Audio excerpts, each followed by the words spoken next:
যিটো শপত গ্ৰহণ আমাৰ এজনৰ পৰা দুজন হৈছোঁ আমাৰ ধিং সমষ্টিৰ মেহবুব মুক্তাৰ আমাৰ লগত এইবাৰ ৰাইজৰ দলত দ্বিতীয়জন বিধায়ক ৰূপে এইবাৰ বিধানসভাত যোগদান কৰিছে। এইবাৰ যোৱাবাৰতকৈ মানে এইবাৰ চাউণ্ডটো ডাঙৰ হ'ব। যোৱাবাৰ যদি এক আছিলে এইবাৰ দুই হ'ব।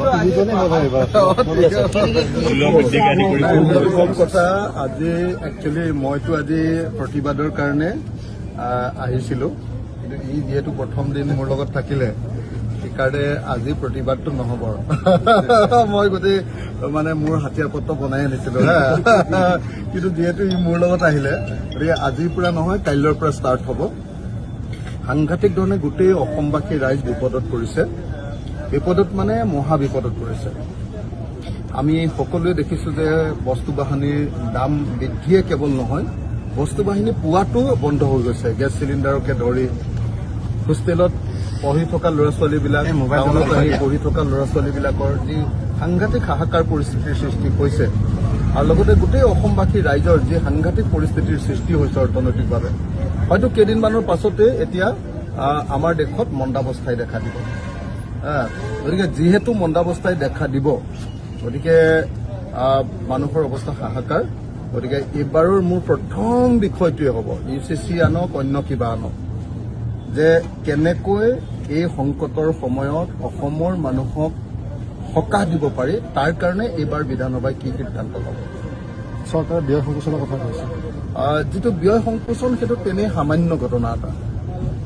আপোনালোকে নিজে দেখিছে যে তামিলনাডুত চিফ মিনিষ্টাৰ কৈছে, চিফ মিনিষ্টাৰে তামিলনাডুৰ মানুহৰ কাৰণে এটা ভাল সিদ্ধান্ত গ্ৰহণ কৰিছে।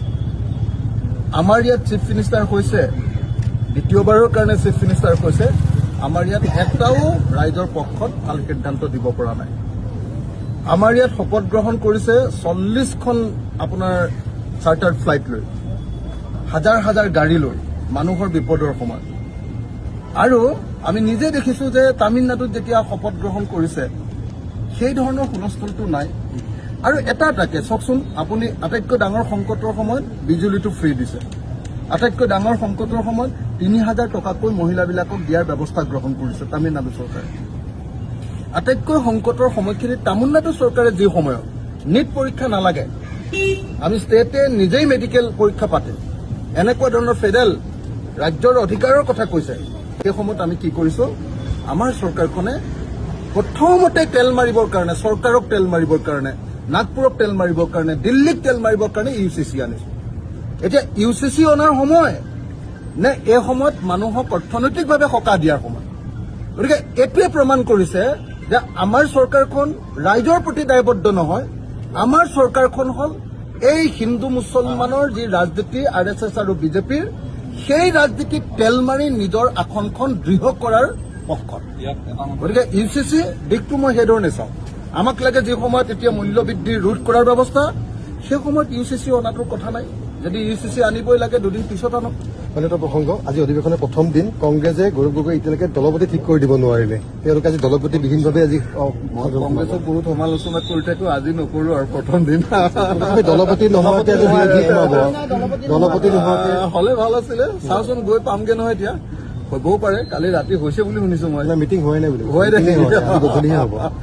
এতিয়াই কংগ্ৰেছক সমালোচনা নকৰো, সমালোচনা আজি বিজেপিক যিহেতু কৰিমেই, বিজেপিৰ লগত যুদ্ধখন হ'ব, গতিকে বিজেপিয়ে মাৰ চাৰ দিলে কংগ্ৰেছে অকণ সহায় চহায় কৰে নেকি। দলপতি হ'লে ভাল আছিলে।